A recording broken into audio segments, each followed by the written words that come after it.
अस्सलामुअलैकुम। Of camera stories के एक न्यू एपिसोड के साथ मैं हूं Mazhar Malik. Thank you so much and love you so much आप सबके प्यार भरे फीडबैक का। वहीं से कहानी को शुरू करता हूं जहां कल पार्ट 1 ख़त्म किया था कि जब कहकों की आवाज़ गूंज रही थी और जो अपने ही हाथ में अपनी खोपड़ी को उठा के बैठा था और हंसते हुए कह रहा था, कहाँ भाग रहे हो, खोपड़ी तो लेते जाओ। हर वीडियो मूवी या कुछ भी उसका रीकैप होता थोड़ा सा कि पीछे क्या हुआ था, तो एक दो लाइनों में बता देता हूं। सुल्तान की कहानी है जो रिहाना से बेइंतहा प्यार करता है और रिहाना जुगनू में इंटरेस्टेड है। वो अपनी उस मोहब्बत को पाने के लिए एक ऐसे बंदे के पास पहुंच गया है जो जादूगर है, जिसने उसको जिम्मे लगाया है कि 200 साल पुरानी खोपड़ी और ताज़ा दिल निकाल के लाओ कि फिर मैं तुम्हारा काम कर सकता हूं। और जब वो कब्रिस्तान पहुंचा, कब्र में गिरा, उठा, फिर बेहोश हो गया और जब होश आया तो पीछे से किसी ने पूछा कौन है यहाँ पे, और जिसको वो गोरकन समझा और वो उसको हाथ से पकड़ के अपने कमरे में लेके गया। और उसकी बातें सुनने के बाद जब उसने अपनी सारी कहानी सुल्तान ने उसको सुना दी तो उसने अपनी ही गर्दन को काट के सर की उठा के कटी हुई गर्दन को हाथ पे रखा और गोश्त पिघल के नीचे गिरना शुरू हो गया और खोपड़ी रह गई। वो धड़ अपनी ही खोपड़ी को हाथ में लेके बैठा था, धड़ के ऊपर अभी भी गोश्त मौजूद था और वो हंस के कह रहा था, भाग कहाँ रहे हो, खोपड़ी तो लेते जाओ। और उसके कहकों की आवाज़ आ रही थी। सुल्तान वहाँ से भागते भागते कब्रिस्तान से बाहर आ गया।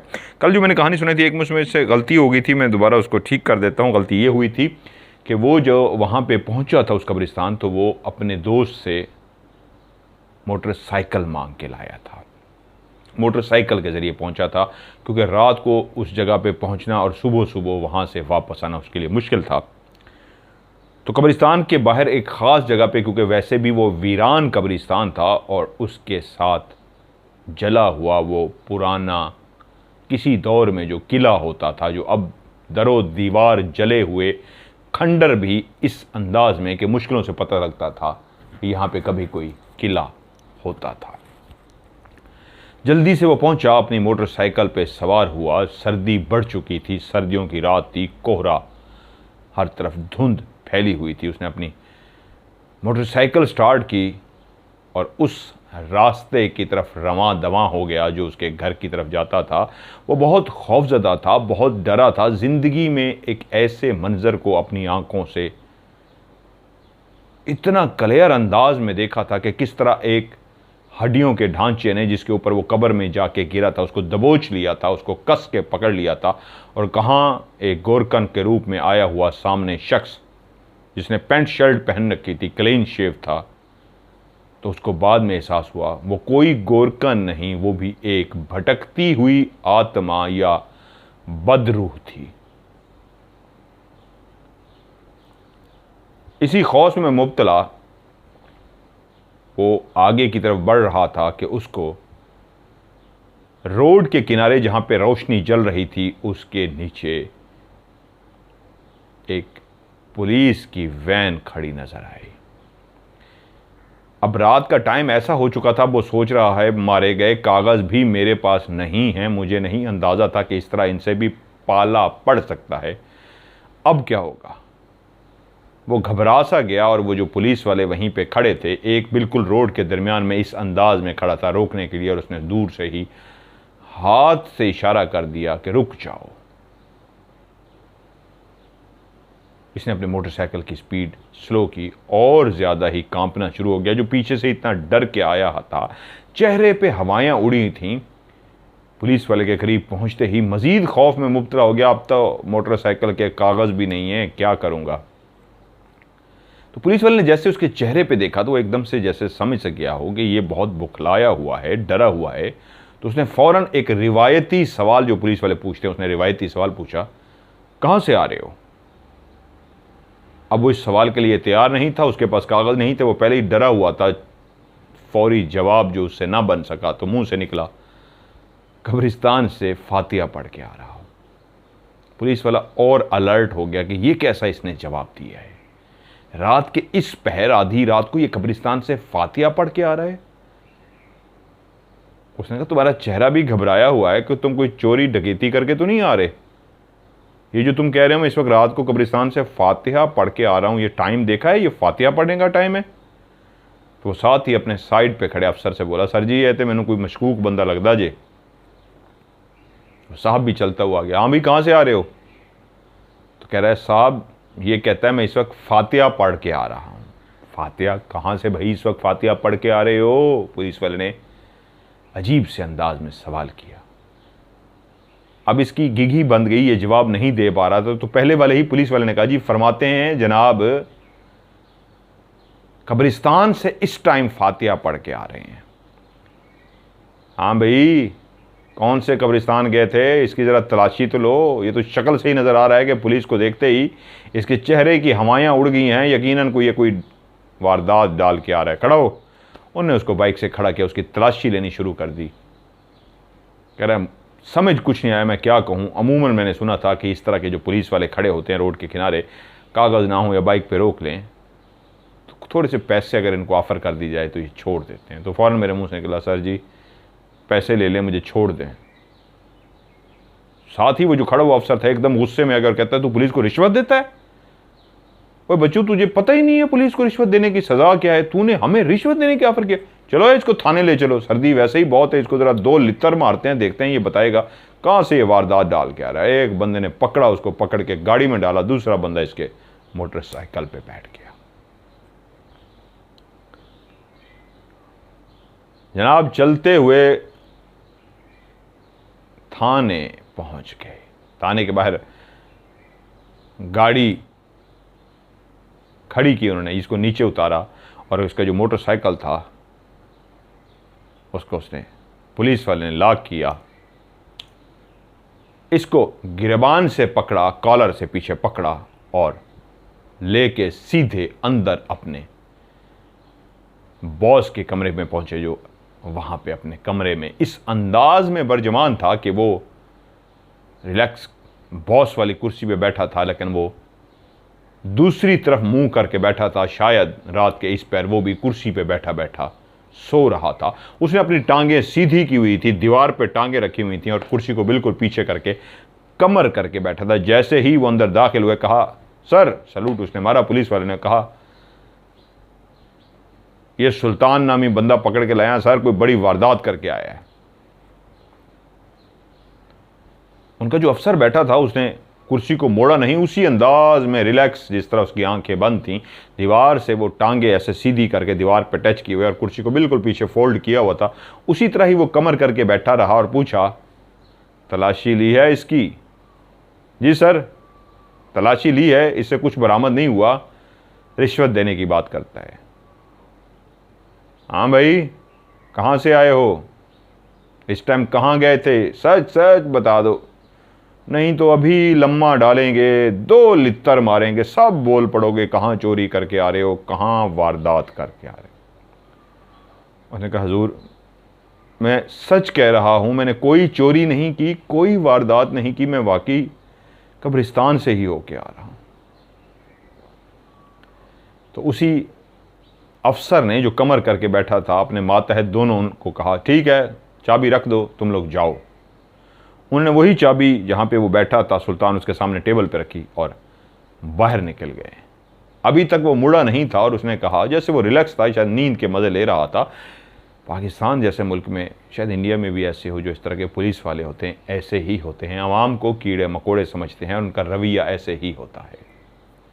इसी तरह वो कमर किए हुए, टांगे दीवार पे रखे हुए, लेटे हुए बोला, हाँ अब मुझे आराम से खुद से सारी कहानी सुना दे, इससे पहले कि मैं अगर सीधा हुआ तेरी तरफ घूमा तो सोच लें तेरे साथ मैं वो करूँगा, तुझे तेरी नानी याद आ जाएगी। तू अगर चाहता है कि तू सही सलामत टूटी हुई हड्डियों के साथ घर ना पहुंचे तो शुरू से बच्चे कहानी बता, माजरा क्या है। वो कहता मैं परेशान हो गया, क्या छुपाऊं क्या बताऊं, बताना तो पड़ेगा, फंसा हूं, बहुत बुरा फंसा हूं। तो मैंने कहा हुजूर मैं आपको सच बताता हूं, और मैंने सारी वो कहानी, कहाँ से कहानी शुरू हुई, किस अंदाज में मैं अपनी मोहब्बत रिहाना को पाने के लिए सब कुछ मैंने किया था और उसके लिए मैं पैसे दे के उस भोले को किस तरह कब्रिस्तान में पहुंचा था, वहाँ पे क्या माजरा हुआ था और वहाँ कब्रिस्तान में वो जो गोरकन पैंट शर्ट पहने हुए मुझे मिला था और आखिर में उसने ये काम किया था, वो भी सारी कहानी सुना के उन्होंने बताया कैसे भागता हुआ मैं बाहर पहुंचा, अपनी मोटरसाइकिल पे बैठा जो दोस्त से मांगी थी, और आगे आया तो डर पड़ गया कि कागज़ जेब में नहीं है। मैं पहले ही घबरा गया था, आगे पुलिस वाले खड़े थे। ओ मुझे पकड़ के यहाँ ले आए हैं। उसके बाद अब वो इंतज़ार करने लगा अपनी पूरी कहानी सुना के कि जो सामने कमर किए बॉस बैठा है क्या जवाब देता है। तो उसी वक्त कुर्सी उसने घुमाई और बिल्कुल उसकी तरफ मुंह करके सीधा हो गया। जैसे ही बॉस अपनी कुर्सी घुमा के सीधा हुआ, उसका मुंह सुल्तान की तरफ आया तो सुल्तान की बैठे बैठे जान निकल गई। उसको लगा जैसे वो अभी बेहोश होके गिर पड़ेगा। सामने बैठा हुआ जो शख्स मुस्कुरा रहा था ये कोई और नहीं कब्र का गोरकन था। वही गोरकन जिसने अपनी गर्दन काट के उसको पेश की थी और कहके लगा रहा था और कह रहा था रुको खोपड़ी तो लेते जाओ।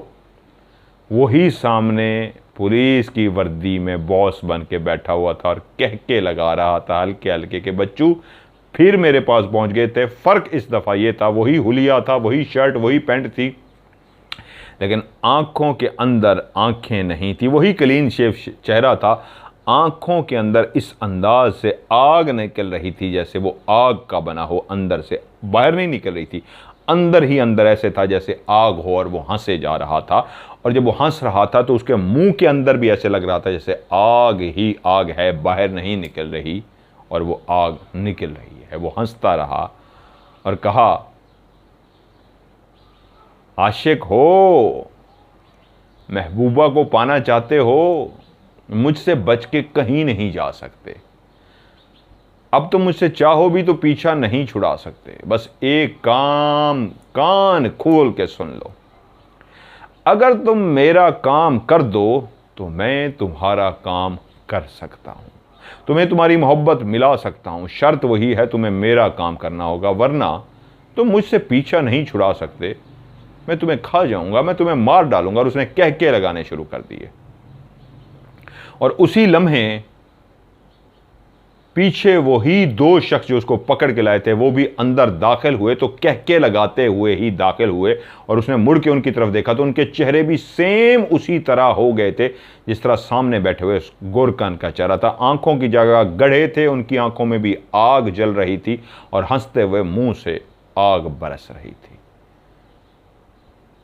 अब वो दोनों पुलिस वाले भी वही बदरूहें थी और सामने बैठा बॉस भी बदरू था। अब उसको लगा कि मौत यकीनी है, करूं तो क्या करूं। तो एकदम उसके जहन में जो ख्याल आया कि मुझे जल्दी से अल्लाह से मदद मांगनी चाहिए, आयतुल कुर्सी पढ़नी चाहिए और भाग जाना चाहिए। उसने आयतुल कुर्सी पढ़ी तो उसने देखा वो जो कुर्सी पे बैठा बैठा बेहोश होने के करीब था, वो जो जकड़ सा गया था, उसको लगा कि कुर्सी से जैसे आज़ाद हो गया। उसको लगता था जैसे कुर्सी ने उसको मजबूती से जकड़ा हुआ है, वो हिल भी नहीं पा रहा था। आयतुल कुर्सी पढ़ते ही वो थोड़ा सा महसूस किया उसने, तो उससे रिलैक्स हुआ है, उसका जिस्म कुर्सी से आज़ाद हुआ है और वो अपनी जगह से खड़ा हो गया। वो अभी तक सब कहके लगाते जा रहे थे और वो उसको बैठा गोरकन कह रहा था मेरी बात नहीं मानेगा, मैं तेरा पीछा नहीं छोड़ूंगा, तू भाग भी जाएगा मैं तेरे पीछे आऊंगा। और कहके लगा रहा था। उसने सामने पड़ी हुई टेबल पे चाबी उठाई और बाहर की तरफ दौड़ लगा दी। जाते उसने अपने बाइक के अंदर चाबी लगाई, बाइक को स्टार्ट किया। जैसे ही वो बाइक उसने स्टार्ट की तो उसने देखा उसी पुलिस स्टेशन से वही गोरकन उसी शर्ट और पैंट के अंदर बाहर निकल रहा था, लेकिन इस वक्त उसके पूरे वजूद को आग लगी हुई थी और वो कहके लगाते हुए बाहर आ रहा था। वो इसी की तरफ कदम बढ़ाता हुआ आ रहा था, आग में लिपटा हुआ, पूरे वजूद को आग ने घेरा हुआ था और कहके लगाता सुल्तान की तरफ आ रहा था और कह रहा था भागो, मुझसे जितना भाग सकते हो, मेरा काम कर दो वरना मैं तुम्हारा पीछा नहीं छोड़ूंगा। और जैसे उसके करीब पहुंचा तो उसने अपनी मोटरसाइकिल भगा दी। सुल्तान कहता है मुझे नहीं पता कैसे मैं मोटरसाइकिल चलाते हुए अपने घर पहुंचा हूं। पहुंच तो गया हूं लेकिन गिरते ही मैं इतना तेज बुखार के 4 दिन में बुखार में पड़ा रहा। मेरे वालिदैन मुझे डॉक्टर के पास दवाई मेरी लेके आते थे, मैं जा नहीं सकता था, मुझे पट्टियाँ करते रहे, डॉक्टर ने कहा इसको पट्टियाँ करें, मेरी भरपूर देखभाल करते रहे, यहाँ तक कि मैं चौथे दिन ठीक हो गया। वालदा आई मुझे खाने के लिए दे के जैसे ही बाहर निकली तो उस वक्त मुझे आज पहली दफ़ा 4 दिन में, चौथे दिन के बाद पहली दफ़ा ऐसा महसूस हुआ कि मैं कुछ बेहतर हूँ, सोचने समझने की सलाहियत में आ गया हूँ। उससे पहले जैसे मेरा दिमाग मऊफ सा था, 4 दिन मेरे कैसे गुजरे थे मुझे नहीं पता था। मेरी माँ ने जाते हुए मुझे अभी कहा था जब मुझे खाना देने आई थी, शुक्र है 4 दिन बाद तुझे होश आ गया है, तू बिल्कुल बेहोश था, क्या हुआ है तेरे साथ, क्या मसला हुआ है? तो मैंने कहा माँ पता नहीं क्या हुआ है, मैं माँ से छुपा गया। लेकिन इतना मुझे पता लग गया कि मैं अभी भी काफ़ी कमज़ोरी महसूस कर रहा था, बुखार की हालत में था, लेकिन अब ज़रा होश में आ चुका था। माँ जैसे ही बाहर गई तो उसी लम्हे ऐसे छत की तरफ जैसे ही मैंने देखा तो मेरी आंखें चौंक सी गई। मेरे कमरे में जो पंखा लगा हुआ था, पंखे के ऊपर एक क्रिकेट की जो बॉल होती है, बॉल जितनी बड़ी एक मकड़ी चिपकी हुई थी पंखे को। क्योंकि सर्दियों की रात थी, पंखा बंद था, तो मैंने देखा लाइट जल रही है, सर्दियों के दिन थे, मतलब शदीद सर्दियाँ पड़ रही थी, तो उस पंखे के नीचे इतनी बड़ी मकड़ी है, जैसे एक क्रिकेट की बॉल होती है उतनी बड़ी मकड़ी। उस मकड़ी के इर्द गिर्द एक नीली रोशनी सी है और उसकी आंखें भी ऐसी हैं जैसे उसके अंदर से नीली रोशनी निकल रही हो। उस मकड़ी को मैं जैसे ही देख रहा था कि मैं कांपना शुरू हो गया कि या खुदाया ये क्या माजरा है, ये कैसी मकड़ी है, वो भी मेरे कमरे में, कि उसी वक्त उस बड़ी सी मकड़ी ने छलांग लगाई, सीधा मेरे सीने पे आके गिरी। उसका वजन नहीं था, लेकिन अब मैं उसको अपने सीने पे देख रहा था, ना मैं चीख मार पा रहा था, ना मैं उठ के बैठ पा रहा था। उस मकड़ी के मेरे सीने पे गिरते ही लगा जैसे मेरा वजूद जकड़ा सा गया। हुआ चलती हुई मेरे गर्दन के पास आई और फिर मेरे कान के करीब आई। अजीब व गरीब सी उसके अंदर से आवाज़ निकल रही थी, यहाँ तक कि वो चलती हुई मेरे बिल्कुल मुंह के ऊपर आ गई और उसकी आंखों में से जो नीली एक रोशनी निकल रही थी, वो रोशनी मेरी आंखों में पड़ना शुरू हो गई। जैसे मेरी आंखों में रोशनी पकड़ी, मुझे चक्कर से आने शुरू हो गए। मेरा वजूद जो पहले ही खौफ के मारे कांप रहा था, मजीद कांपना शुरू हो गया। उसके बाद वो मकड़ी छलांग मार के दोबारा पंखे पे गई है और चलती हुई सामने दीवार पे गई है, और दीवार पे जैसे ही गई है, दीवार के अंदर ऐसे गायब हुई है, लाइट सी बन गई है। यानी दीवार पे वही जो मकड़ी थी उसकी रोशनी बन गई है, मकड़ी गायब हो गई है, पूरी दीवार पे एक रोशनी हो गई है, जैसे एक स्क्रीन ऑन हो जाती है। और उस स्क्रीन पे जो चेहरा मुझे नजर आया, ये वो गोरकन था, इसका कहका लगाते हुए सामने चेहरा था। इस वक्त बहुत ऊंचा ऊंचा खिलखिला के हंस नहीं रहा था, वो हल्का हल्का हंस रहा था। बुखार है, बीमार है, 4 दिन बाद होश में आया है। तू सोचता है तू मुझसे पीछा छुड़ा लेगा, मैं वो बदरू हूं जिससे तू पीछा नहीं छुड़ा सकता। मैं तुझे इतना डराऊंगा, मैं हर वक्त तेरे पीछे लगा रहूंगा, मैं जो तुझे इतना परेशान करूंगा, तू सोच भी नहीं सकता मैं तेरे साथ क्या करूंगा। बेहतर यही है मेरी बात मान ले, मेरा काम कर दे, जो मैं कहता हूं मेरा काम कर दे, मैं तेरा काम कर दूंगा, तेरी महबूबा तुझे मिला दूंगा। नहीं तो मैं तुझे इतना तंग करूंगा, मैं इतना तेरे पीछे तुझे डराऊंगा और तेरे साथ ऐसा कुछ करूंगा कि तुझे जिंदा नहीं छोड़ूंगा। बेहतर यही है, तो मेरी बात मान ले। और उसने कह के लगाने शुरू कर दिया।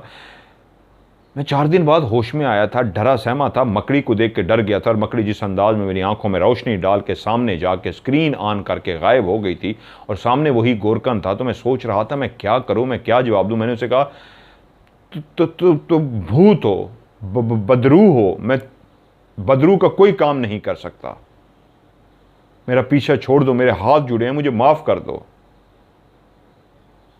मेरा पीछा छोड़ दो, मैं तुम्हारा कोई काम नहीं कर सकता। वो फिर हंसने लगा और उसने कहा मैं तुम्हारा पीछा नहीं छोड़ूंगा, तुम खुद चल के आए हो वहां पे, और अब वैसे भी अपनी महबूबा को पाना चाहते हो ना, तो मैं काम कर दूंगा ना, मेरा काम कर दो। मैंने कहा नहीं, मुझे तुम्हारा काम नहीं करना, और मैंने आंखें बंद कर ली। वो कुछ देर कहके लगाता रहा, उसके कहके साथ ही बंद हो गए। तो मैंने आंखें खोली तो सामने वो जो स्क्रीन चली थी वो गायब हो चुकी थी, वो जो रोशनी थी दीवार पे गायब हो चुकी थी।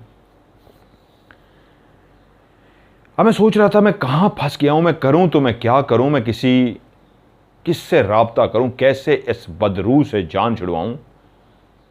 ये तो मेरे गले पड़ गई है, इसने तो मुझे नहीं छोड़ना, ये तो हर वक्त मेरा इस तरह पीछा करती रहेगी, मैं करूं तो क्या करूं।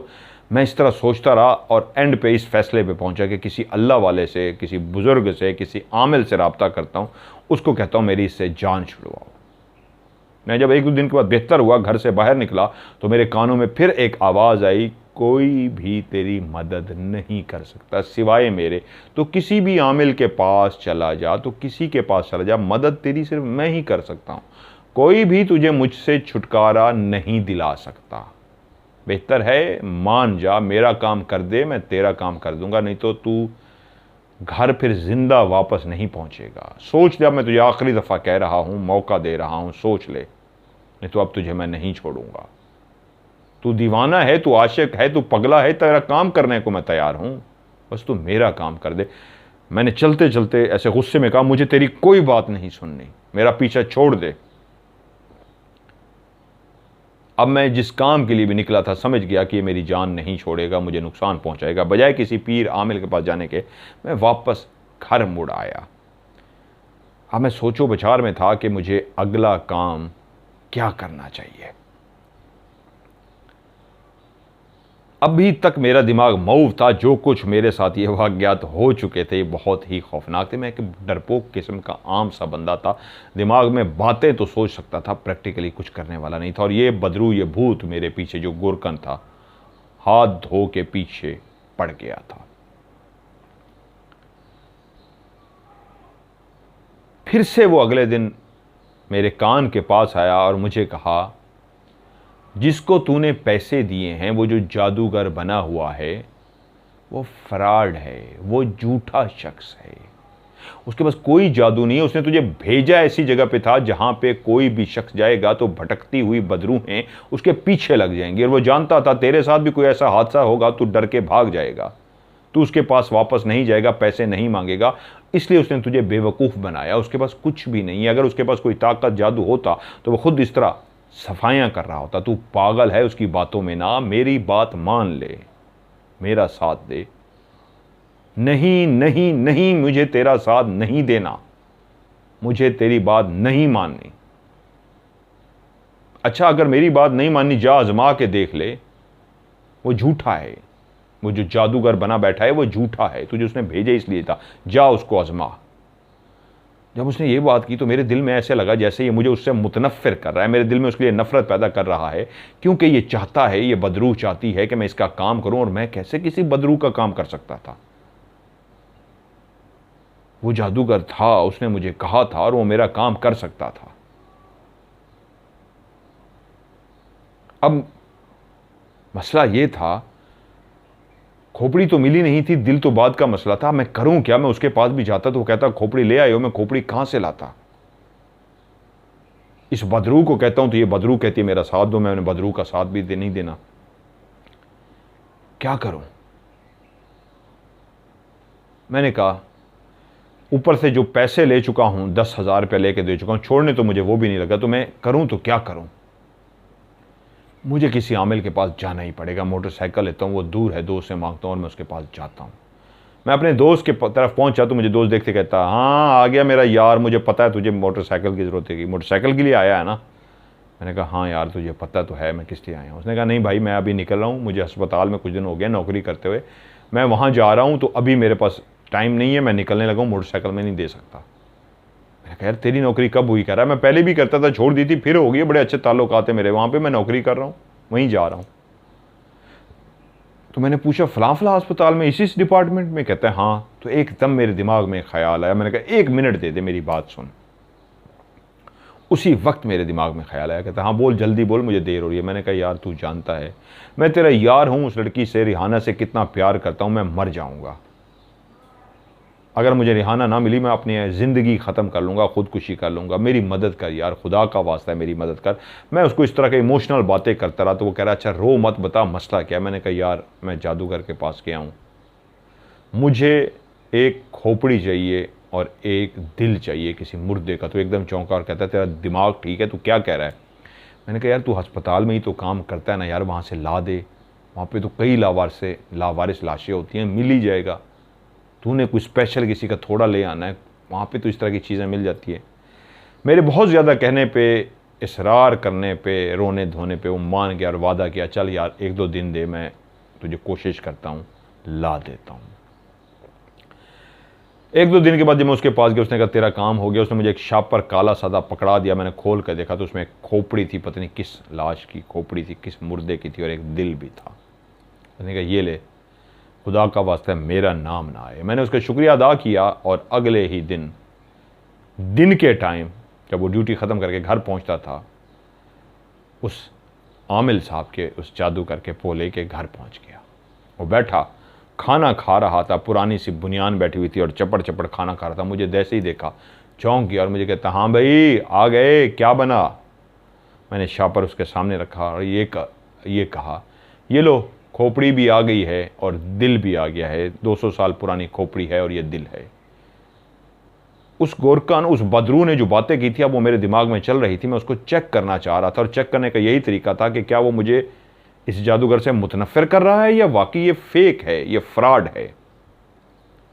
उसने जैसे ही कहा, शापर की तरफ देखा कि इसमें खोपड़ी और दिल है, तो उसने फ़ौरन खोल के देखा, उसमें खोपड़ी भी है और शापर भी है। अच्छा ठीक है, तू ले आया ना, ठीक है, इसको रख दे।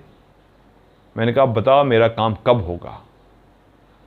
हो जाएगा यार, तेरा काम हो जाएगा, बड़ा सख्त काम होता है, मैं कर दूंगा। मैंने कहा नहीं, मुझे टाइम बता कब होगा, मैं इतना बड़ा काम तेरा कर आया हूँ, 200 साल पुरानी खोपड़ी ले आया हूँ, ताज़ा दिल ले आया हूँ कब्र से, मुझे पता है मैं कैसे लेके आया हूँ, टाइम बता।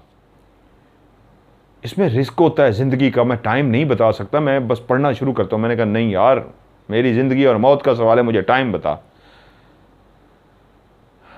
टाइम, कल शाम तक तेरा काम हो जाएगा। मैं आज रात को बैठ के चिल्ला करूंगा और आज रात को पढ़ूंगा। कल रात को वो लड़का जो है, क्या नाम बताया था, जुगनू, जहाज़ेब उसका नाम है, कल रात वो कब्र में होगा। शाम 3-4 बजे ही वो मर जाएगा। मेरा चिल्ला आज रात को हो जाएगा।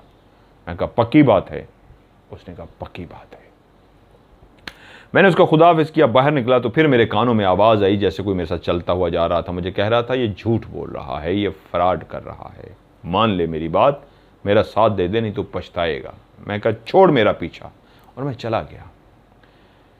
अगले दिन मैं घर पे ही था, इस इंतज़ार में कि आज खबर आएगी जहाज़ेब जुगनू मर गया, मेरा रकीब मर गया और मेरे लिए रास्ता क्लियर हो जाएगा, मैं अपनी मोहब्बत को हासिल कर लूँगा। तकरीबन शाम के 4:30-5 बजे का टाइम था। रिहाना की माँ हमारे घर में आई। वो बहुत खुश थी। उसने मेरी माँ को एक कार्ड दिया और कहा आप लोगों ने ज़रूर इस शादी में आना है, मेरी बेटी की शादी हो रही है, रिहाना की शादी जहाज़ेब जुगनू के साथ हो रही है। और रिहाना ने स्पेशली कहा है आप लोगों को भी इनवाइट करना है, सुल्तान से भी कहिएगा वो ज़रूर आए। ये खबर मेरे लिए कितनी खौफनाक खबर थी कि जिसकी मौत की खबर आनी थी वो शादी का कार्ड घर आ गया था कि वो रिहाना से शादी करने लगा है और मैं इंतज़ार में था, 3-4 बजे उसने मरना है। कोई बात नहीं, मैंने अपने आप को तसल्ली दी, अभी 1-2 घंटे हैं, खबर आ जाएगी, उसके घर के आगे शामियाने लगेंगे, उसके मरने के शामियाने। यहाँ तक के इंतज़ार करते करते रात के 10-11 बज गए, कोई भी खबर ना आई तो मेरा दिल डूबने लगा कि इसका मतलब है फ्रॉड था, उसने मेरे साथ फ्रॉड किया है। अगले ही दिन मैं सुबह सुबह उठा और सीधा ऑफिस पहुंचा तो ऑफिस वालों ने कहा नहीं यार वो तो आज आया ही नहीं है, उसकी आज छुट्टी है। मैं उसके घर पहुंचा तो पता लगा उसके घर को भी ताला लगा हुआ है, वो फरार हो चुका था।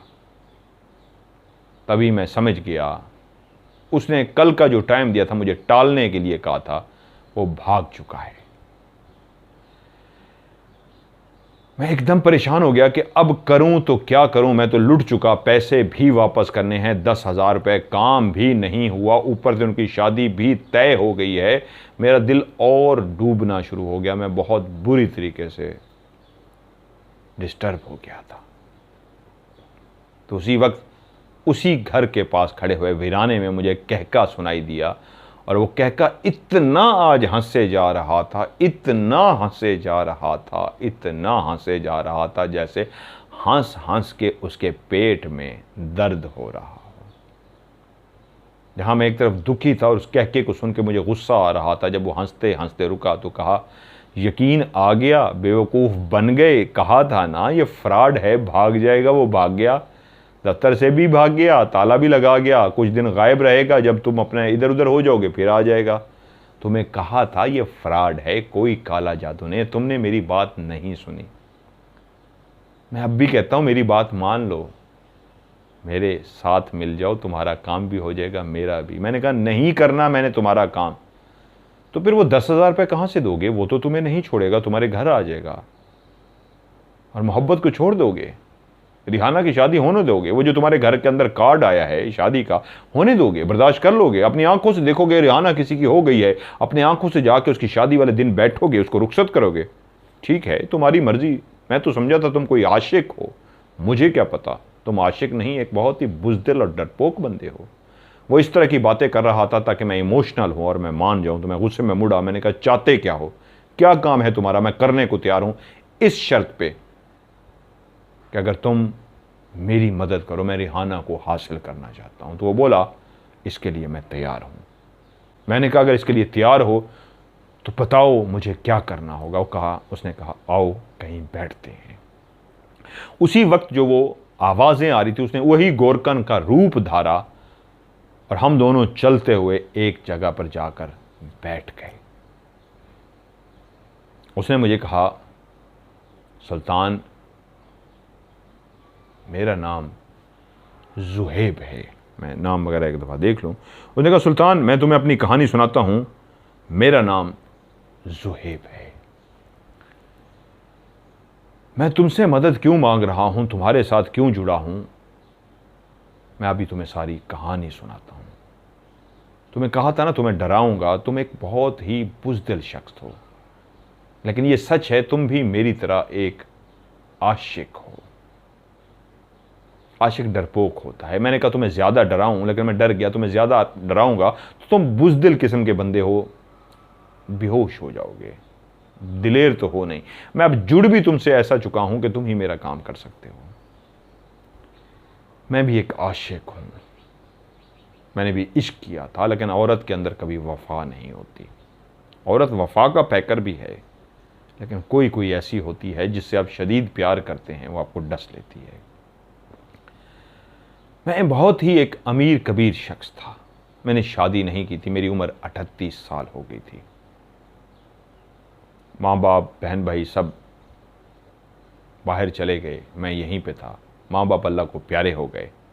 मेरा एक बहुत बड़ा कारोबार था, मेरी अपना बिजनेस था, मैं बॉस था, मेरे बहुत सारे मुलाजमीन थे जो मेरे पास काम करते थे। कि एक दिन लड़की जिसका नाम जोया था वो मेरे पास जॉब के लिए आई और वो इतनी हसीन व जमील थी कि उसको देखते ही मैं उसका दीवाना हो गया। 21 साल उसकी उम्र थी। मैंने उसको पहली निगाह में देखा तो मैं उसको दिल दे बैठा। उसकी अदाएं ऐसी थी, वो इतनी खूबसूरत थी, इतनी बड़ी आंखें, इतना हसीन व जमील उसका चेहरा। वो मेरे पास नौकरी के लिए आई थी। मैंने उसे अपनी सेक्रेटरी रख लिया। मेरे दिल में कभी औरत के लिए इस तरह मोहब्बत नहीं जागी थी। उसकी अदाएं, उसका आके मुझसे पूछना, मेरा वो इतना ख्याल रखती, ऐसे जैसे बीवी आपका ख्याल रखती है। वो सेक्रेटरी थी लेकिन सिर्फ काम से काम न रखती, मेरा बहुत ज़्यादा ख्याल रखती, इतना कि मैं उस पर फ़िदा हो गया। और कुछ ही अरसे के बाद मैंने उससे कह दिया, जोया क्या मुझसे शादी कर सकती हो? वो एक गरीब घर से थी। उसने कहा, जी सर मैं आपसे शादी कर सकती हूँ। और यूँ देखते ही देखते मैंने जोया से शादी कर ली। मैं 38 साल का था जिस वक्त शादी कर रहा था और वो 21 साल की। जब वो मेरी बीवी बन गई, 2 साल हमारे इतने प्यार भरे गुजरे कि मुझे पता ही ना चला ज़िंदगी इतनी खूबसूरत होती है। मैंने ज़िंदगी के 38 साल ऐसे ही गुजार दिए थे।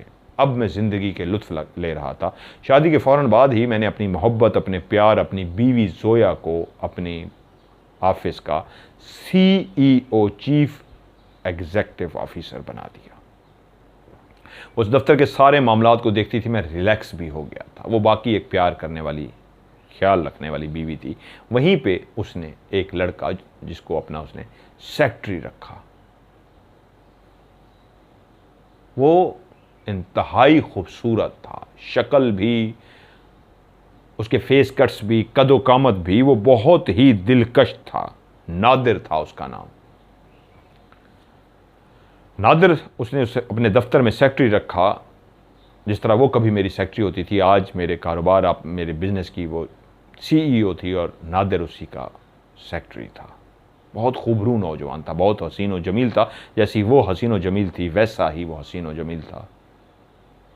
2 सालों में तो मुझे महसूस नहीं हुआ, लेकिन फिर आगे मुझे ऐसा महसूस हुआ जैसे इन दोनों के बीच में कुछ चल रहा है। एक दिन मैंने बुला के जोया से कहा, जोया, मैं तुमसे बहुत मोहब्बत करता हूँ, मुझे महसूस हो रहा है कि तुम्हारे और इस तरह का नादिर का कुछ है। लोगों से मैंने ऐसे खुल के नहीं, दबे लफ्ज़ों में कुछ महसूस किया, क्या चल रहा है? उसने कहा, नहीं, आप ऐसे सोचिएगा भी मत, मैं आपकी इज़्ज़त हूँ, हमेशा आपकी इज़्ज़त रहूँगी। ये झूठ बोल रहे हैं।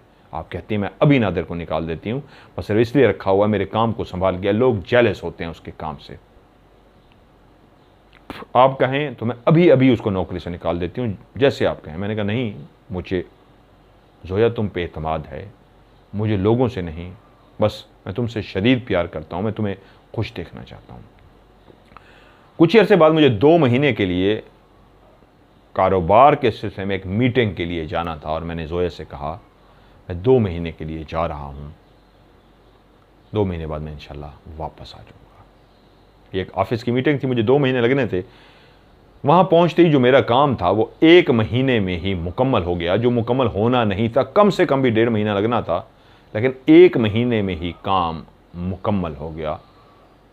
और फौरी तौर पे मैं अपने घर, अपनी मोहब्बत, अपनी बीवी से मिलने के लिए बेचैन होके घर अपने रवाना हो गया।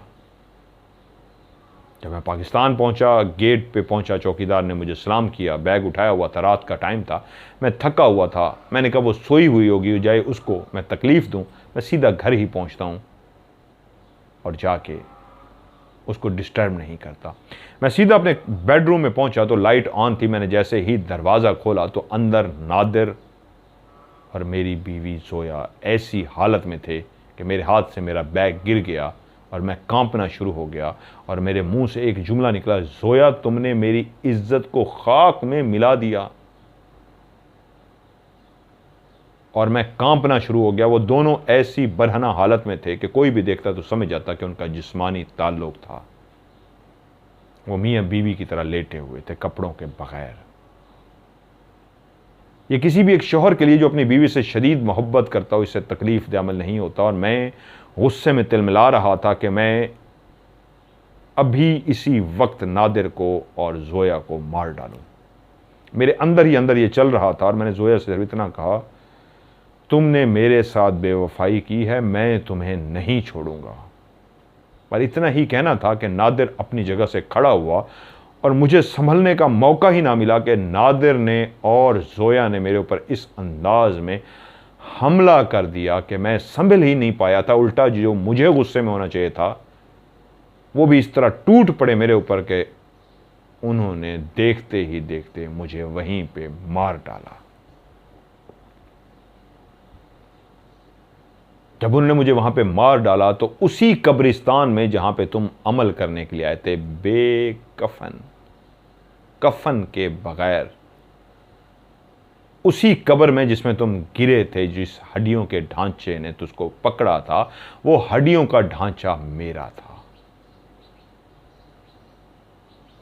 इतने सालों बाद मेरा ढांचा रह गया। मेरी रूह आज भी वहां भटकती है जहां पे और बहुत सारी रूहें हैं। मेरी रूह इसलिए वहां पे बदरूह बन के फिर रही है, भटकती आत्मा है कि मैं बेचैन हूं। मेरी प्यार, मेरी इज्जत ने ही मुझे मार डाला। और कुछ रूहें जो इस तरह भटक जाती हैं, उनके पीछे कोई ना कोई हादसा होता है जो उनको समझ ही नहीं आता और वो ऊपर नहीं जा सकती। मैं भटक गया हूं, मैं तकलीफ में हूं। मैं जब तक अपना बदला नहीं लूंगा मुझे चैन नहीं आएगा। मैं इसका बदला लेना चाहता हूं अपने प्यार का। मुझे हर सूरत इसका बदला चाहिए। मैंने पूछा, सुल्तान कहता है कि क्या बदला चाहते हो? मैं इन दोनों को मारना चाहता हूं। सुल्तान कहता है, मैंने पूछा तो मैं क्या मदद कर सकता हूं? उसने कहा, मैं जुड़ चुका हूं तुम्हारे साथ, मैं खुद अकेला कुछ नहीं कर सकता, मुझे तुम्हारा वजूद चाहिए। मैंने एकदम मुड़ के उसकी तरफ देखा, कहा क्या मतलब वजूद चाहिए? उसने कहा, डरो मत, वजूद से मुराद ये है मैं तुम्हारे जिस्म के अंदर दाखिल हो जाऊंगा, और जब मेरा काम मुकम्मल हो जाएगा, मैं तुम्हारे वजूद से बाहर निकल जाऊंगा, अपना बदला ले चुका हूंगा, तो तुम्हारी मोहब्बत तुम्हें मिल जाएगी, रिहाना को तुम हासिल कर सकोगे। मैंने कहा ये काम तो तुम खुद भी कर सकते हो, तुम जिस तरह मेरे सामने आए हो, मुझे डरा रहे हो, उनको भी मार सकते हो। उसने सर नीचे झुका लिया और कहा, सुल्तान मैं डरा सकता हूं, मैं मार नहीं सकता।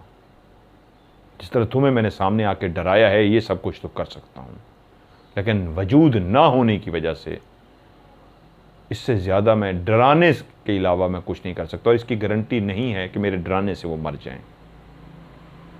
मुझे वजूद चाहिए, ऐसा वजूद जिसके अंदर मैं दाखिल हूँ, अपना बदला लूँ और मैं उसके बाद वजूद से बाहर निकल जाऊँ। उसके बाद मैं तुम्हारी मदद कर सकता हूँ। ये मेरी कहानी है, मैं एक सच्चा आशिक हूँ। मेरी भटकती हुई आत्मा को सुकून मिल जाएगा, मेरी मदद करो।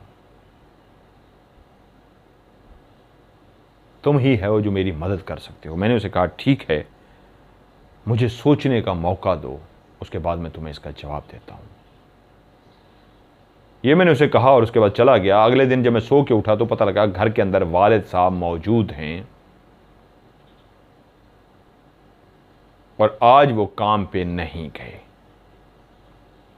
मैंने सलाम किया नाश्ते की मेज़ पे, अस्सलाम वालेकुम कहते हैं, वालेकुम सलाम, और वही जो वालिदैन समझाना शुरू कर देते हैं, फ़ौरन उन्होंने समझाना शुरू कर दिया कि कब तक इस तरह नौकरी के बगैर फिरोगे, मैं अब बूढ़ा हो गया हूँ, कोई नौकरी कर लो, ये कर लो। बहुत सारा लेक्चर देने के बाद उन्होंने एक जेब से कार्ड निकाला और कहा फ़लाँ जो सिनेमा है वहाँ पे 5-6 अंदर स्क्रीनें लगी हुई हैं, उनको बंदों की ज़रूरत है। मेरे जो साहब हैं, मैंने उनसे रिक्वेस्ट की थी तुम्हारी नौकरी के लिए, वो उनके दोस्त का सिनेमा है जिसके अंदर 3-4 स्क्रीनें हैं। बैक वक्त वहाँ पे 3-4 फिल्में चलती थी।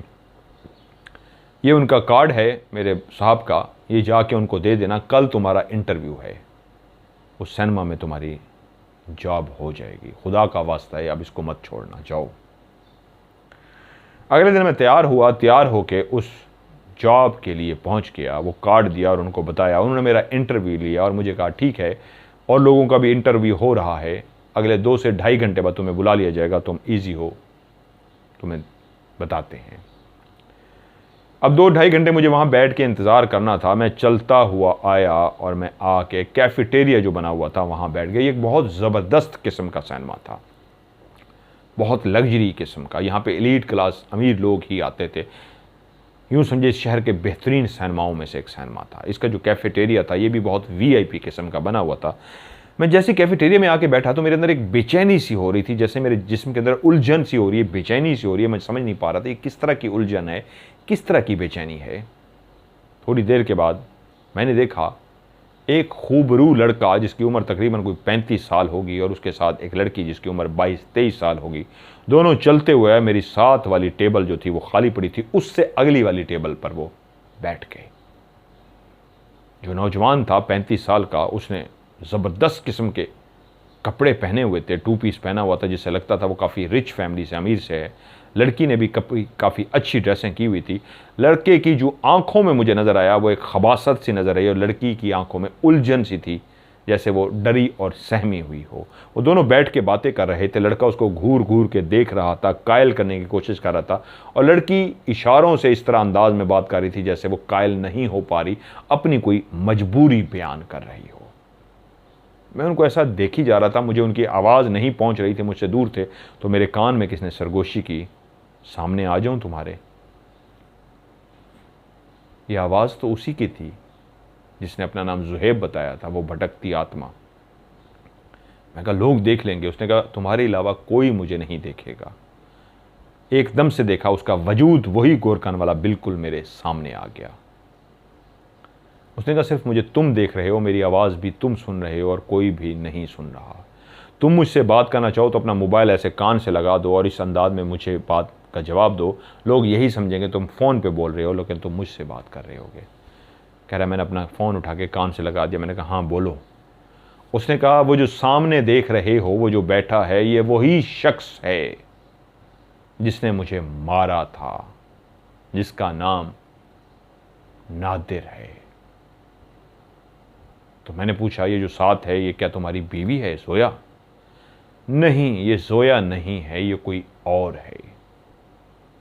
तो मैंने कहा ये किसके साथ आया हुआ है और ये क्या कर रहे हैं यहाँ पे? उसने कहा ये तो मुझे भी नहीं पता, तुम आज नौकरी के लिए यहाँ पे आए हो, मैं हर वक्त तुम्हारे साथ होता हूँ और मैंने भी उनको यहाँ पे देख लिया, इसलिए मैं वही रूप धार के जो गोरकन का रूप है तुम्हारे सामने बैठा हूँ, बोल रहा हूँ, मुझे सिर्फ तुम देख रहे हो। मैं चाहूँ तो लोग मुझे देख सकेंगे, अभी मुझे कोई नहीं देख पा रहा, मेरी आवाज़ भी सिर्फ तुम सुन पा रहे हो और कोई नहीं देख पा रहा, सुन भी नहीं पा रहा, क्योंकि तुम ऐसे मेरी तरफ देख के बोलोगे बगैर कान से मोबाइल लगाए तो लोग समझेंगे ये किससे बात कर रहा है, डर जाएंगे। कान से लगा के बोलोगे तो लोग समझेंगे फ़ोन पे बात कर रहा है। मैंने कहा मैं क्या मदद करूं? उन्होंने कहा रुको, मैं इन दोनों के पास जाके बैठता हूं, सुन के तो आऊं ये बातें क्या कर रहे हैं। वो अपनी जगह से उठा और चलता हुआ उन दोनों के बिल्कुल पास जाके बैठ गया। उसके बैठने से मैं देख रहा था इर्द गिर्द कोई बंदा उसको नोट कर रहा है। मैंने देखा किसी ने भी उसका उठना जाना, यहाँ तक कि वो बैठा हुआ नादिर और वो लड़की ने भी उसको नोट तक नहीं किया, वरना अगर उसका वजूद होता, नज़र आ रहा होता जिस अंदाज में वो साथ जाके बैठा था, तो फ़ौरन चौंक जाते कि तुम हमारे साथ क्यों आके बैठे हो। क्योंकि कभी भी किसी रेस्टोरेंट या कैफेटेरिया में आप किसी के करीब जाके इस तरह नहीं बैठ सकते जहाँ पे लड़का लड़की बैठे हो, जहाँ पाकिस्तान जैसे मुल्क में। वो उनकी बातें सुनता रहा और उसके बाद उठ के मेरे पास आया और उसने कहा ये जोया को भी अब धोखा दे रहा है, ये इस लड़की से शादी करना चाह रहा है और उसको शादी के लिए कायल कर रहा है। वो लड़की शादी के लिए कायल नहीं हो पा रही। तुमने देखा ये भी बहुत खूबरू हसीनो जमील लड़की है और ये प्लानिंग बना रहा है कि मैं उसको कह रहा है तुम मुझसे शादी कर लो, मैं अपनी बीवी को मार डालूंगा। और वो कह रही है नहीं, मैं इस काम में तुम्हारा साथ नहीं दे सकती। वो कहता है सारी दौलत मेरी हो जाएगी, तुम सिर्फ एक दफ़ा शादी के लिए हाँ करो, देखो मैं उसको जोया को ख़त्म कैसे करता हूँ। वो लड़की तैयार नहीं है, ये उसको कायल कर रहा है कि बस मेरा शादी के लिए साथ दो तो मैं उसको मारने को तैयार हूँ। तो मैंने कान से दोबारा मोबाइल लगा के उसको कहा तो उसको मारने दो, वो जोया को मार देगा, तुम्हारा बदला पूरा हो जाएगा, जोया मर जाएगी, तुम बाद में इसको मार देना। उसने कहा सुल्तान तुम्हें नहीं पता तकलीफ़ क्या होती है, जिस तकलीफ़ से मैं गुजरा हूँ, मैं इस तरह नहीं, मैं इसको अपने अंदाज में मारूंगा।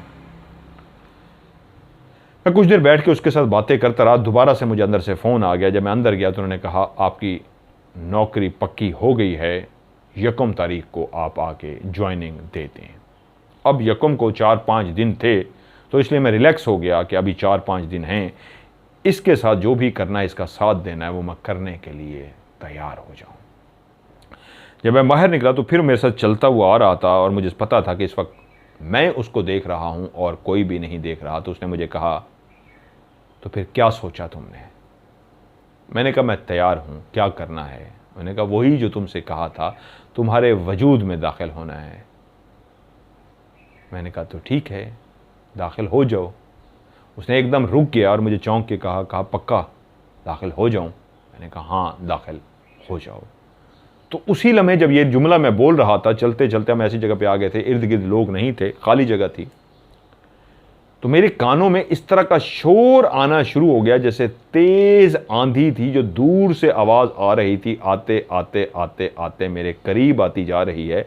अब मेरे कानों में तेज आंधियां चल रही हैं, शाएं शाएं शाएं चल रही है और एक ह्योला धुआं सा मैंने देखा, वो गोल गोल सा मेरे इर्द गिर्द घूम रहा है और शाएं शाएं शाएं चल रही है। मेरी आंखों में जलन हो रही थी, दिमाग मेरा शदीद दुखना शुरू हो गया, पूरे वजूद के अंदर दर्द होना शुरू हो गया, ऐसे जैसे सोया चुभ रही हो, मेरे जिस्म को आग लग रही है और शाएं शाएं शाएं इतनी ज़ोर के थी, मेरा दिल कर रहा था मैं कानों पर हाथ रख लूँ और एकदम से ऐसा लगा मेरे वजूद के अंदर जैसे आग सी लग गई हो। उसके बाद क्या हुआ मुझे नहीं पता, जैसे मैं बेहोश सा हो गया हूँ। जिस वक्त मुझे होश आया तो मैंने देखा कि मैं एक सूटेड बूटेड कपड़ों में हूँ और मेरा जिस्म बहुत भारी है। मेरा दिमाग कुछ काम कर भी रहा है, कुछ नहीं भी कर रहा। तो मेरे अंदर से आवाज़ आई परेशान मत हो, मैं तुम्हारे अंदर हूँ, घबराओ मत। और मैंने देखा मैं चलते हुए एक ऐसी बहुत खूबसूरत कोठी के आगे पहुँच गया हूँ। बहुत ज़बरदस्त घर था, बहुत अमीरों कबीरों का घर जो होता है, जिसके बाहर एक बहुत बड़ी नंबर प्लेट, नाम की प्लेट लगी हुई थी, ज़ुहेब। तो मैं चौंका। अभी तक इसका मतलब है जोया ने प्लेट नहीं उतारी थी, वही जुहेब के ही नाम की प्लेट लगी थी, इसको उन्होंने मार के उसी कब्रिस्तान में बगैर कफन के दफना दिया था। कहता है जैसे ही मैं गेट के पे पहुंचा, छोटा गेट जो था खुला हुआ था, मुझे नहीं पता था, मेरे अंदर जो वजूद था जुहेब का वही कर रहा था। उसने गेट को खोला, हाथ मारा तो गेट खुल गया। जैसे ही वो दाखिल हुआ तो चौकीदार भागता हुआ आगे आ गया। किधर किधर, कौन हो तुम? उसने कहा मुझे अंदर जाना है। वाह वाह, वो पठान था। उसने कहा तुम बड़ा लाड साहब है जो अंदर जाएगा, क्यों अंदर जाएगा? तो कहता है उसी वक्त मेरे अंदर से जुहेब की भी आवाज़ निकली। अब जब मैं बोल रहा था तो मेरे साथ दो आवाज़ें थीं, एक मेरी आवाज़ और एक ऐसी आवाज़ जैसा कंप्यूटर से बनाई गई आवाज़ होती है, भारी भरकम आवाज़, जैसे हम कंप्यूटर में किसी जिन की, किसी भूत की आवाज़ सुनती है। मुझे अंदर जाना है, हाँ मैं अंदर जाऊंगा। अब इस तरह मैं भी बोल रहा था और मेरे साथ एक वो आवाज़ भी थी जो एक जिन की आवाज़ होती है, वो भी आवाज़ निकल रही थी। तो उसी वक्त मैंने देखा वो पठान को चक्कर से आए और वो ज़मीन पे गिर के बेहोश हो गया। मैं समझ गया अब वो जो दो आवाज़ें थी, एक मेरी एक जुहेब की, वो ऐसी भारी भरकम खौफनाक जिन की आवाज़ थी कि कोई भी बेहोश हो सकता था। जुहेब चलता हुआ उस घर में इस अंदाज में दाखिल हो रहा था, वजूद मेरा था। वो एक एक खिड़की, दरवाज़ा, पर्दा, कुर्सी, मेज़, हर चीज़ से वाकिफ़ था। यही उसका घर था जो उसने बहुत दिल से इस घर को बनवाया था, जहां आज कोई और अयाशी कर रहा था। वो दरवाज़ों से गुजरता हुआ इधर उधर जाता हुआ, जैसे उसको एक एक कमरा, दरवाज़ा याद हो, एक बहुत बड़े बेडरूम में दाखिल हुआ जो इतना खूबसूरत और इतना बड़ा बेडरूम था कि मेरा घर भी पूरा उस बेडरूम से छोटा था। इतना बड़ा एक बेडरूम था, इतना सजाया गया था। शान शौकत देख के मैं हैरान रह गया कि ये किस शान शौकत से रहता था। और इसको अगलों ने मार डाला। तो वहीं पे बाथरूम से किसी के नहाने की, शावर चलने की आवाज़ भी आ रही थी। ये रात का टाइम था। तो कहता है मैं चलता हुआ, एक बहुत बड़ा पर्दा जो ऊपर से लेकर नीचे ज़मीन तक आया हुआ था, कि इंतहाई नफीस महंगा तरीन पर्दा, मैं उसके पीछे जाके छुप के खड़ा हो गया। उस पर्दे के पीछे लेकर मुझे सब मंजर नजर आ रहे थे। मुझे खड़े हुए थोड़ी देर ही हुई थी कि दरवाज़ा खुला और वही शख्स जिसको मैंने कैफेटेरिया में देखा था, जिसका उसने नाम नादिर बताया था, अंदर दाखिल हुआ और कहा डार्लिंग मैं आ गया। और मैं जानता था, मुझे उसने कैफेटेरिया में बैठे हुए कहा था कि इन दोनों की शादी की सालगिरह आने वाली है और ये फैसला कर चुका है सालगिरह से पहले ही ये उसको मार देगा। और आज या कल शायद उनकी सालगिरह थी, जिससे मुझे अंदाज़ा था ये उसको मार डालेगा। जुहेब खुद से क्या कर चुका था मुझे नहीं पता था। मैं पर्दे के पीछे खड़ा था। थोड़ी देर के बाद मैंने देखा एक लड़की पूरे जिस्म पे, वो अमीरों की तरह जो टावल पहन के आते हैं, पूरे वजूद पे टावल पहन के बाहर निकली। तो मैं वाकई उसको देखता ही रह गया। आज वो उम्र उसकी ज़्यादा हो चुकी थी, लेकिन बहुत ही हसीन व जमील थी। इतनी हसीन व जमील जो मैंने भी देखी तो हैरान रह गया। मुझे समझ आ गया क्यों ये जुहेब उस पर आशिक हो गया था। वो थी ही इतनी हसीन व जमील। मुझे कुछ लम्हों के लिए रिहाना भी खूबसूरती कम नजर आई उसके आगे, वो इतनी खूबसूरत थी।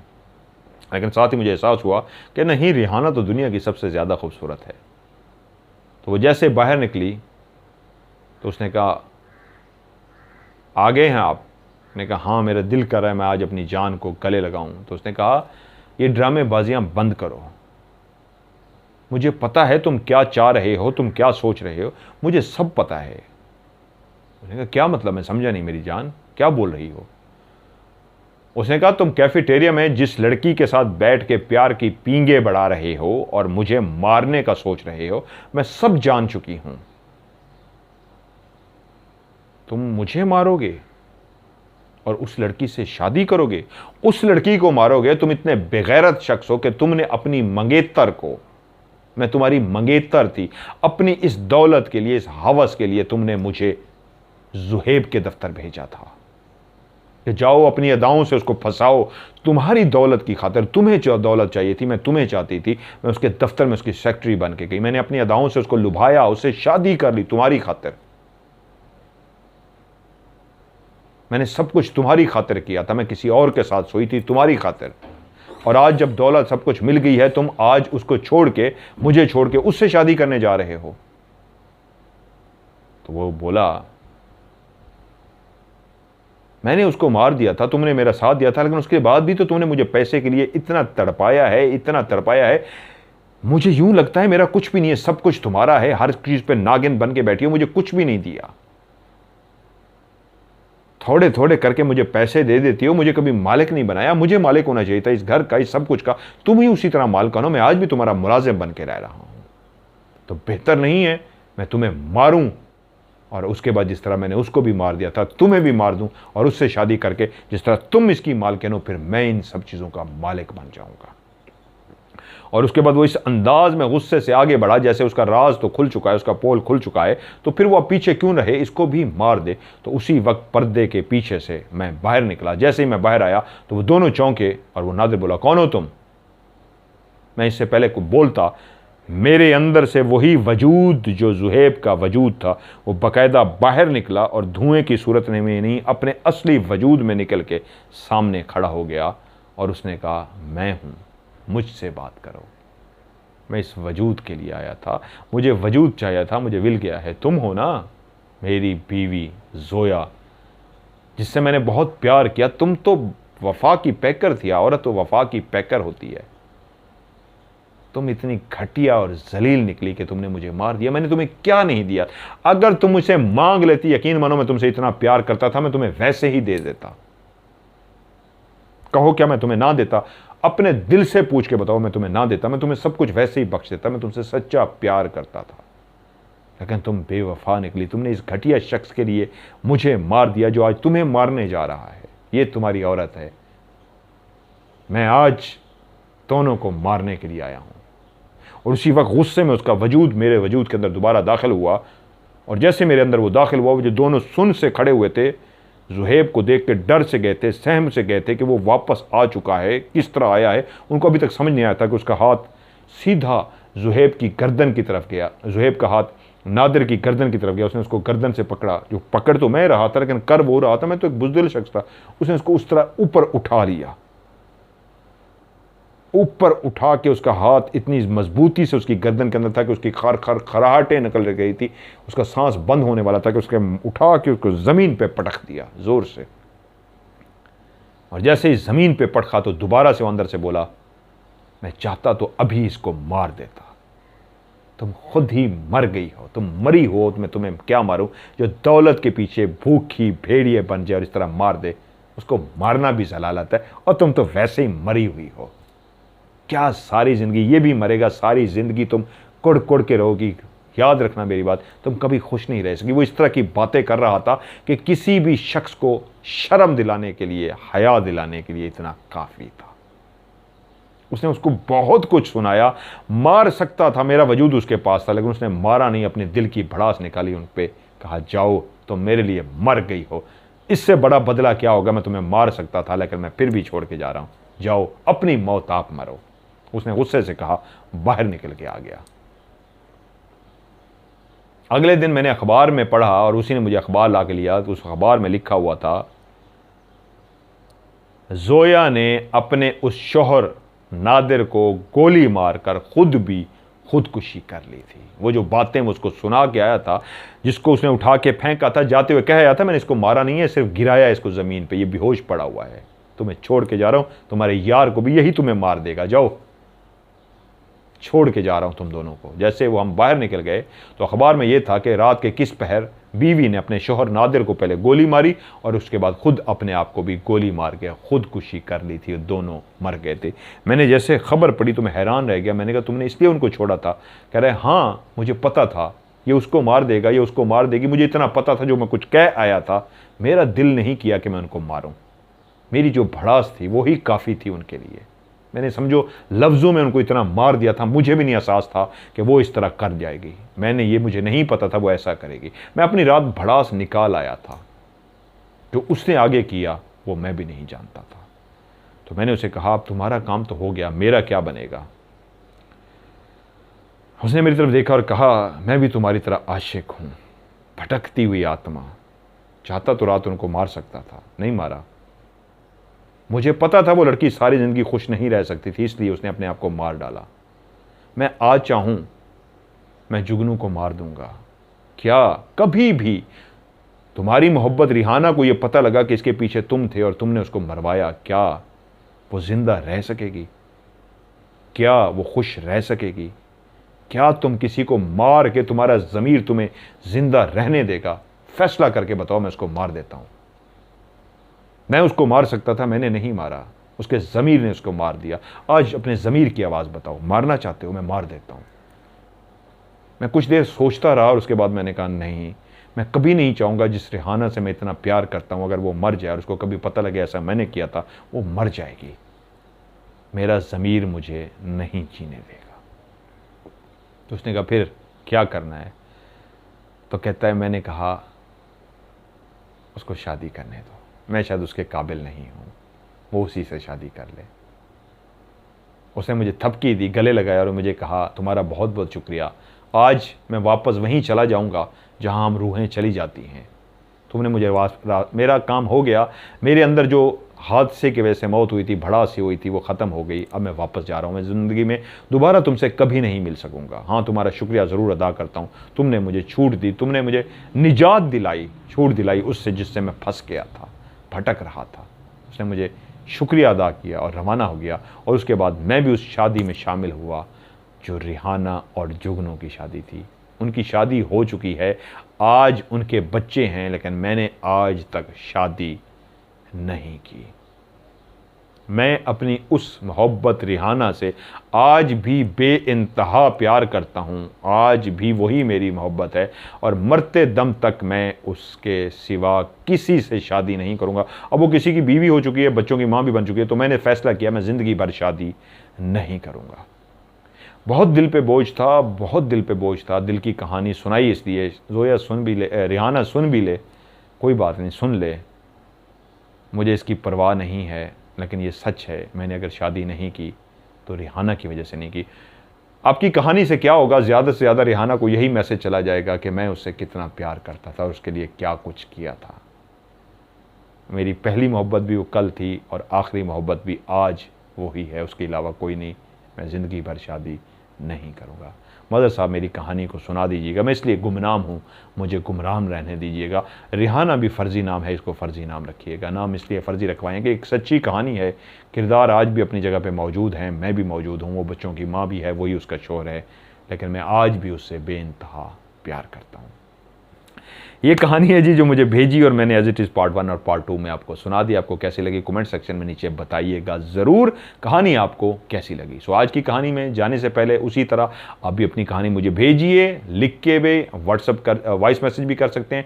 दोनों सूरतों में आपने आखिरी लफ्ज़ लिखना है STORY या फिर OCS भी लिख सकते हैं। और भेजने के लिए मेरा व्हाट्सअप का नंबर है 0092, पाकिस्तान का कोड 313665550। रिपीट करता हूँ 00923136655500। पाकिस्तान से डायरेक्ट मिलाएंगे 0313665550। आज की OCS से मज़र मलिक को दीजिए इजाज़त। अपना ढेर सारा ख्याल रखिएगा। खुदा हाफिज़।